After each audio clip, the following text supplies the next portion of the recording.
ನಮಸ್ಕಾರ ಸ್ನೇಹಿತರೆ, ನಮ್ಮ ಕನ್ನಡ ನಾಡು ಯೂಟ್ಯೂಬ್ ಚಾನಲ್ ವೀಕ್ಷಕರಿಗೆ ಸ್ವಾಗತ ಹೇಳ್ತಾ. ನಾನು ಇವತ್ತಿನ ದಿನ ನೋಡ್ಬೋದು. ನೋಡಿದ ತಕ್ಷಣ ಗೊತ್ತಾಗಿರುತ್ತೆ ಕೆಲವ್ರಿಗೆ. ಇದು ಬ್ಲ್ಯಾಕ್ಬೆರ್ರಿ ಹಣ್ಣು ಬಿಡೋ ಅಂಥ ಒಂದು ಸಸ್ಯ. ನಮ್ಮ ಆಡು ಭಾಷೆಯಲ್ಲಿ ರೇಷ್ಮೆ ಗಿಡ ಅಂತಾರೆ. ಜೊತೆಗೆ ಇದರ ಮೂಲ ಹೆಸರು ಹಿಪ್ಪು ನೇರಳೆ ಸಸ್ಯ ಅಂತ. ಅದನ್ನು ಇಂಗ್ಲೀಷಲ್ಲಿ ಬ್ಲ್ಯಾಕ್ಬೆರ್ರಿ ಹಣ್ಣು ಅಂತಾರೆ. ಇದನ್ನು ಹಿಪ್ಪು ನೇರಳೆನ ಒಂದೇನು ಸಿಲ್ಕ್, ನಾವೇನು ಇಂಗ್ಲೀಷಲ್ಲಿ ಸಿಲ್ಕ್ ಅಂತ ಕರಿತೀವಿ, ಕನ್ನಡದಲ್ಲಿ ಅದನ್ನು ರೇಷ್ಮೆ ಅಂತ ಕರಿತೀವಿ.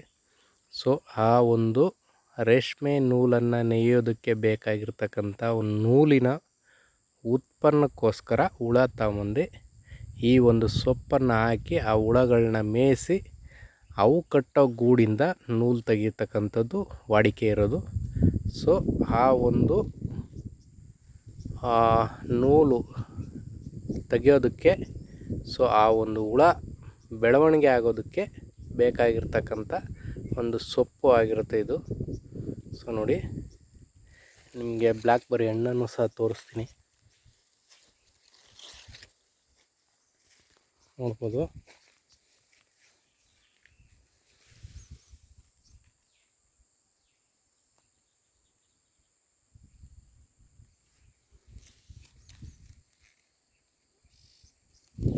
ಆಗೋಗ್ಬಿಟ್ಟಿದೆ.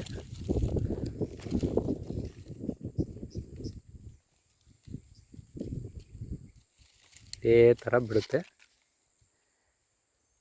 ನೋಡಿದ್ರಲ್ಲ ಸ್ನೇಹಿತರೆ, ಈ ಒಂದು ರೇಷ್ಮೆ ಅಥವಾ ಹಿಪ್ಪು ನೇರಳೆ ಅಥವಾ ಬ್ಲ್ಯಾಕ್ಬೆರ್ರಿ ಹಣ್ಣಿನ ಸಸ್ಯದ ಬಗ್ಗೆ.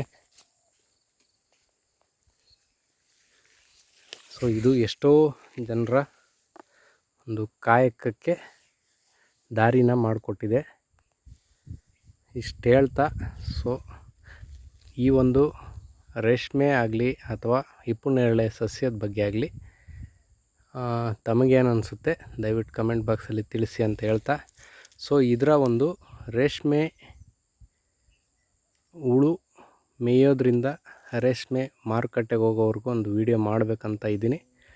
ನಿಮ್ಮ ಪ್ರೋತ್ಸಾಹ ನಮಗೆ ಬೇಕು, ದಯವಿಟ್ಟು ಕಮೆಂಟ್ ಬಾಕ್ಸಲ್ಲಿ ತಿಳಿಸಿ ಅಂತ ಹೇಳ್ತಾ ನನ್ನ ವಿಡಿಯೋನ ಮುಗಿಸ್ತಾ ಇದ್ದೀನಿ. ಧನ್ಯವಾದಗಳು ಸ್ನೇಹಿತರೆ. ಯಾರು ಇಲ್ಲಿನವರೆಗೂ ನನ್ನ ಚಾನಲನ್ನು ಸಬ್ಸ್ಕ್ರೈಬ್ ಮಾಡ್ಕೊಂಡಿಲ್ಲ ದಯವಿಟ್ಟು ಸಬ್ಸ್ಕ್ರೈಬ್ ಮಾಡ್ಕೊಳ್ಳಿ ಅಂತ ಹೇಳ್ತಾ ನನ್ನ ವಿಡಿಯೋನ ಮುಗಿಸ್ತಾ ಇದ್ದೀನಿ. ನಮಸ್ಕಾರ.